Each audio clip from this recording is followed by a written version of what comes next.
Hello, আসসালামু আলাইকুম guys. দীর্ঘ 1 বছর দালালের পিছে ঘুরা আজ আমি কাতার প্রবাসী। আমার কাছ থেকে 5.5 লাখ টাকা নিছে দালালে, আর কাতার আনছে আমারে কোম্পানি ভিসা বলছে। আমার কাজ হলো সুপার শপ কথা বলছে। আমি কাতার আইছি প্রায় 5 মাস হয়ে গেছে গা। 2-3 মাস আমার বয়ে রাখছিল। বয়ে রাখার পরে আসে শুনি যে সাপ্লাই কোম্পানি, প্রথমত সাপ্লাই, দ্বিতীয় অবস্থা হয়েছে। দ্বিতীয় আমারে বলছে, দালালে বলছিল যে তুমি এই কাজ করো, পরে তোমার সুপার শপে কাজ দিব। তারপরে আমি ওই কাজে গেছি। আমারে কাজ দিছিল বলদিয়া কাজ, রাস্তা সাইডে। কিছুদিন কাজ করছি, করার পরে কাজ চেঞ্জ হয়ে আবার গার্ডেনে গেছে। গার্ডেনে কিছুদিন করছি, করতে করতে দীর্ঘ 1 মাস কাজ করছি। ওন থেকে সেটা আবার আর এক সাইডে গেছে, মানে সাপ্লাই কোম্পানি। তো এক সাইডে থেকে আর এক সাইডে গেছে, ওখানে 1 মাস করছি। 2 মাস কাজ করছি, আমার কোনো বেতন নাই। তারপর আবার একটা কাজ আছে, মানে দুইটা হয়েছে, দুইটা চেঞ্জ হয়েছে। ওরা আবার কাজ আছে, ওই কাজটা হইলো আপনার হয়ে গেছে সিটি সেন্টার, মানে এসির ভিতরে। এটা ঠিক আছে, এসির ভিতরে, কিন্তু আবার উনি কাজের ভাগ আছে। 40 জন মানুষ যাব, আপনার 5 জন করে, মানে ভাগ করা হবো। কেউ ডলাডলি কাজ করব, কিলিং করার ভালো কাজ, এমনি ভালো কাজ। কেউ কিলিং করা কাজ করব, আবার কেউ মাল টানবো, সিমেন্ট বস্তা টানবো। আবার কেউ আছে বিভিন্ন জিনিসপত্র আগিয়ে দিব। আমি উন্তিও কাজ করছি কিছুদিন। আমি একদিন কিলিং করছি, আবার এমনও দিন গেছে সিমেন্ট বস্তা টানছি লিফটে, এবং কি কান্দ করেও তুলতে হয়েছে। দালালে কইছি, দালাল বিশ্বাস করে নাই, এবং কি দালাল আমার লগে কাজে, মানে ইমুকে মুদিও এমন খাবার টেকা দেয় না, মানে বক্কচক্কর, মানে কোম্পানি ফাউল কোম্পানি, মানে সাপ্লাই ভিতরে পড়ছি। 5.5 লাখ টাকা দেয় সাপ্লাই মধ্যে পড়ছি। দালালের কই আকামা নাই, 5টা মাস হয়ে গেছে, আকামা নাই, কোনো কিছু নাই। খানার টিয়া দেয়, আবার দেয় না। এবং কি এমনকি এটাও বইলা দিছে মোদি যে আমার কাছে যে কাজ আছে, এই কাজ যদি তোমরা করো তাহলে খানার টাকা দিব, না হলে খানার টাকা দিব না, বাড়ি থেকে আইনে খাও। এবং কি বাড়ি থেকে আইনেও খাইছি। বর্তমানে আমি ওই কাজে যাই না, যে সিমেন্টের বস্তা উড়বে তোলার লাগে। এবং কি বেতন যদি, হ্যাঁ প্রবাসে আইসি কষ্ট করার, এটা ঠিক আছে, কিন্তু যেতই আমারই হোক কষ্ট করবো ঠিক আছে, কিন্তু আমার বেতন দিতেও মানে সমস্যা। আমার লগে ওই যে, মানে আমি যে গ্যাপ দিছিলাম কাজের, আমার সাথে কিছু আছিল, ভাই বাদার আছে, এরা কাজ করছে 3 মাস করে কাজ করছে। আপনার দালালে তো অনেক কয়েছে 2000 রিয়াল, এখানে হয়ে আইছে 1500। মানে দালালে কইছিল, এখানে আবার কইছে দালালে 1500। আবার মুদি যে কফিল আমার, এই আবার বলছে যে 1000 রিয়াল। এই কাতারে যারা কাতার আইবেন, দিয়ে শুনে আইবেন। আর এক কথা, মুদি মনে করেন আমাদের পাসপোর্ট, যে পাসপোর্টে কাতারে পাসপোর্ট নেওয়া কোনো নিয়ম নাই। পাসপোর্টটা ওরা আটকাই থইছে। আমি দেশে যাইতে পারতাছি না, এই উদ্দেশ্যে ভিডিওটা।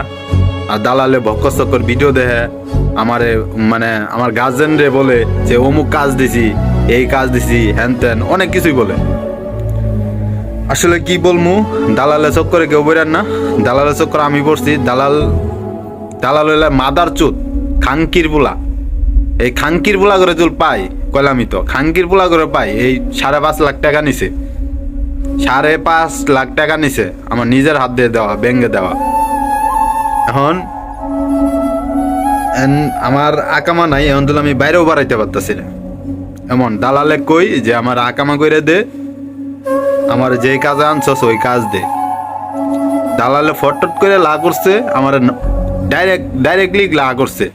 আমারে বলছে যে কোম্পানি যেই কাজ আছে ওই কাজে দিব, আগে যা কথা কইছি সব ফাও। আমার এই কথা পর্যন্ত কইছে, মাথা তো উঠে গেছে। হ্যাঁ, যেই ফাও কইলো আমারে, সব কিছু ফাও। মানে আমি কি 5.5 লাখ টাকা দিয়ে আইছি, আমার যেই কাজে কথা কই আনছে ওই কাজের সাথে মিল নাই। এবং কি আমার যেই বেতনের কথা কইছে ওই বেতনের সাথে মিল নাই। এবং কি আমার ডাইরেক্ট কোম্পানির কথা কইছে, এই কোম্পানির সাথে মিল নাই, সাপ্লাই কোম্পানি। আবার কি এটাও বলছে যে আমার কাজ হবো সুপার শপ বা মার্কেট বা এয়ারপোর্ট ক্লিনিয়ার, 3টা সাবজেক্ট। এর ভিতরে একটা হয় নাই সিটি সেন্টার যেটা কাজ, ওই কাজটা হলো কি আপনার মানে ওরা কন্ট্যাক্ট নেয় কাজটা কইলামই তো, যে 5 জন 40 জন লোক যা 5 জন করে বা 5টা মানে ভাগ 5টা দল হয়ে ভাগ। কেউ লিফটের কাজ করে, কেউ সিমেন্টের বস্তা টানে, আবার কেউ ওই যে ডলাডলি করে। আবার এবং কি ওই কাজে আবার কষ্টও আছে। কষ্ট বলতে কি আপনার ওই যে কাঠগুলো আছে না, কাঠগুলো আবার উপরে তুলতে হয়। আরে লিফট আছে ঠিক আছে, কিন্তু সিমেন্টের অবস্থা তখন মানে কিছু আছে যে সিমেন্টের অবস্থা তোলার লাগে, কাঠ আছে। আবার ওই যে বিল্ডিং এর কিছু ভাঙ্গা লাগে, বলে রিক্সের কাম। আমি দালালে বলছি যে আমি এই কামে আহি নেই, তুই আমার যেই কামে আনছস ওই কামে দিবি, টাকা দিবি, আমার ব্যাংক কার্ড দিবি, জল দিতে পারস তাহলে দে, না হলে আমার বাংলাদেশ নিয়ে থাকা। এই কথা বলছি আমার গার্জেনের লোকে কাইজা। এখন আপনারাই বলেন, এরকম আমার মতো কেউ হয় না, দালালে চক্করে পড়েন না। দালাল একদম মাদারচোদ, খাঙ্কির বলা, ওর জন্ম ঠিক নাই। আমার কাছে 5.5 লাখ টাকা আনিছে, ওই জানতো এই কোম্পানি বিষয়ে, যে কোম্পানি সাপ্লাই এমন হবে, ওই জানা সত্ত্বেও আমারে পাঠাইছে। আর একটা কথা কি জানেন, যদি আমি কোম্পানি বিষয়ে মানে একটু অন্যরকম ভাবে কথা বলি, মানে মুদিরে জুল কই যে আমার পাসপোর্ট নিছে, আমি যদি পাসপোর্ট চাই মানে আমার একটা হুমকি, মানে আমার ক্ষেত্রে না, সবার ক্ষেত্রে পাসপোর্ট কেউ চাইতে পারে না, এরকম আমাকেও একটা লোক ছিল। মানে সবারই ক্ষেত্রে হেল্প করতো, হে জুল থাকতো, মানে ওরা দেখতে পারে নাই আমার মুদি যেটা, মানে আমার মুদি আছে ওরা দেখতে পারে নাই। ওরা কি করছে, মানে পাসপোর্ট ঘুরেছে, পাসপোর্ট চাইছে, দেশে যাবো, যাওয়ার দিব না, মানে বক্কর চক্কর করে একটা মিথ্যা মামলায় দিয়া ওরে জেলে দিছে। জেলেতে কাতারে জেল তো কেমন আপনারা সবাই জানেন হয়তো, মানে জেলও দিছে, মানে পাসপোর্ট ছাড়া 2টা মাস জেল খাটছে। 2টা মাস জেল খাটার পর এ যে কাজ করছে, 1 মাস কাজ করছিল, 1 মাসের টাকাও দেয় নাই, এবং কি তার পাসপোর্টটাও দেয় নাই। এরা 2টা মাস জেল খাটা হেরে বাংলাদেশ পাঠাইছে। এমন মানে কি এই কোম্পানি লোক এইভাবেই পাঠাবো আমার মনে হয়। আর এটা সিদ্ধান্ত আছে যে এরা মানে 40 জন লোক 4 মাস করে, মানে আমাদের আরো কি বলেন, আরো কি বলে জানেন, হে বলে যে তোমরা কোম্পানির জন্য আরো 3টা মাস খাড়াও, আর 3টা মাস খাড়াও, কোম্পানি উঠে যাবো। এগুলা কথা বলে হে কোম্পানি শুধু নিজের কথাই ভাবে, মানে আমার মুদি শুধু নিজের কথাই ভাবে। মুদিটা হলো বাঙালি হুগা মারে না ভাই, এই হুগা মারাটাই এই কাতারায় খাইছি। আর বিশেষ করে কেউ কাতারে আইবেন না, কাতারের অবস্থা খুবই খারাপ। আমি বলবো যে যাই কাতারে আইবো তার জীবনটা নষ্ট হয়ে যাবো, তার লাইফটা নষ্ট হয়ে যাবো। এই কাতার চেয়ে মানে অন্য জায়গায় যান কোনো সমস্যা নেই, কিন্তু কাতার হেন না। আর দালালের চক্করে যেই দেশে যান, দালালের চক্করে পড়েন না। 5 লাখ 6 লাখ 7 লাখ এই টাকা দিয়ে এসব আশ্রয় যায় না, বিশেষ করে যায় না, তাহলে জীবনটা ধ্বংস হয়ে যাবো।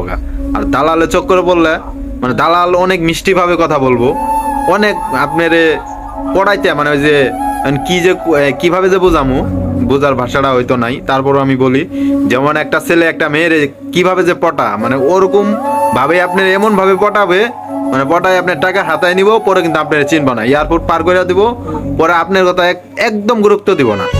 এ পাশে আসবেন, একটা কিছু বলবেন, কিছুই শুনবো না।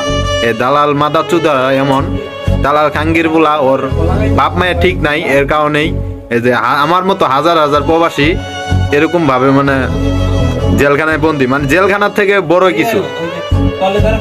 আর এমন কি আমার আমি যে কোম্পানি থাকি, আমার তো 5 মাস হয়ে গেছে, আর 6 মাস যেগুলো আছে ওগুলা তো এখন পর্যন্ত আইডি দেয় নাই, এরা ঘর থেকে বাড়াইতে পারে না। মানে এমন সিস্টেম করছে, মানে ওরা আইডি দিব না, মানে কি করবে জানেন, মানে আমার ধারণা মনে হয় কি, যে এরা 4-5 মাস একজন কর্মীকে সবাই খাটাইয়া কাটিং টু ফিটিং এন থেকে চলে যাবো। আমরা হুগামারা কি খাই ওরা দেখার বিষয় নাই, এরা এই ধান্দা নিয়ে আছে। আসলে কেউ বিদেশ যদি আসবেন ঠিক আছে, স্বপ্ন পূর্ণ করার জন্য সবাই বিদেশ আসবেন ঠিক আছে, ভালোভাবে ভাইবে চিন্তে আসবেন। আর সবাই দোয়া করবেন আমি যেন এই সাপ্লাই কোম্পানি তো আমার থাকার ইচ্ছা নাই, বাট তারপরে কি করব, এখন তো 5 লাখ 5.5 লাখ টাকা ইন করে আইছি, করার কিছু নাই। আপনারা সবাই দোয়া করবেন। আর আমি